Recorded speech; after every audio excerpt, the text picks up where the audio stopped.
বয়স যখন 18, জেনে নাও তুমি কে। এই সময় অনেকেই নিজের পরিচয় নিয়ে দ্বিধায় থাকে।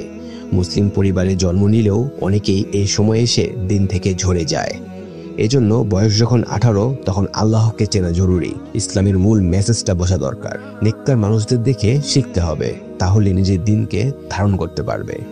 2, বন্ধু বানাও ভালো মানুষদের।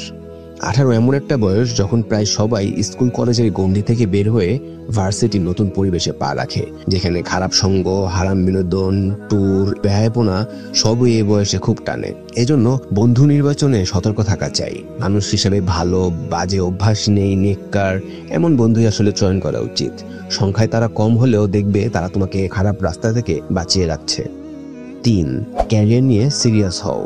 স্কুল লাইফ, কলেজ লাইফ দুটোই হয়তো কোনো রকম ভাবে তুমি কাটিয়ে দিয়েছো, কিন্তু একইভাবে যদি তুমি এখনো চলতে থাকো তাহলে তোমাকে আজীবন ভুগতে হবে।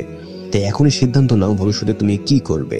সিদ্ধান্তটা পারফেক্ট হওয়া জরুরি নয়, বরং তুমি যেটা ভালো পারো, ভালো বুঝো সেদিকে এগিয়ে যাও। অভিজ্ঞদের পরামর্শ নাও এবং হালাল পথে থাকো। 4, আবেগ নিয়ন্ত্রণে রাখো। বিপরীত লিঙ্গের প্রতি টান এ বয়সে সর্বোচ্চ পর্যায়ে থাকে। আশেপাশের বন্ধু বান্ধবদের হারাম সম্পর্কে জড়াতে দেখে অনেকে নিজেকে দেখবে ভাসিয়ে দিচ্ছে।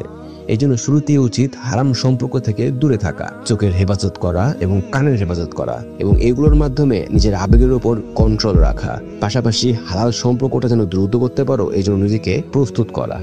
5, চিন্তায় ভারসাম্য আনতে শেখো। 18 বয়স মানে যেন চিন্তার স্বাধীনতা, কথার স্বাধীনতা। তবে এর মানে এই নয় তোমার পরিবার তোমার সব কথার সাথে একমত হবে। জীবনের দীর্ঘ অভিজ্ঞতার কারণে তারা হয়তো ভিন্নভাবে চিন্তা করছে। তাই তোমার কোনো মত বা সিদ্ধান্ত যদি পরিবারের সাথে না মেলে তাহলে রাগ করো না, বরং তোমার শিক্ষক, মেন্টর কিংবা কোনো বিজ্ঞ আলেমের সাথে পরামর্শ করতে পারো। হতে পারে তাদের ব্যাখ্যা তোমার দৃষ্টিভঙ্গিতে নতুনত্ব আনবে। 6, মানসিক চাপ নিয়ন্ত্রণ এবং আত্মবিশ্বাস বাড়াও।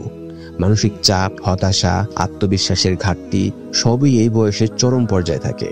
খুব ঘন ঘন মন খারাপ হয়, কারো কারো কথায়, কারো আচরণে খুবই কষ্ট লাগে। মনের এই চটজলদি পরিবর্তনের সময় তোমাকে শক্ত হওয়া শিখতে হবে। এটাই সময় মনকে পোক্ত করার।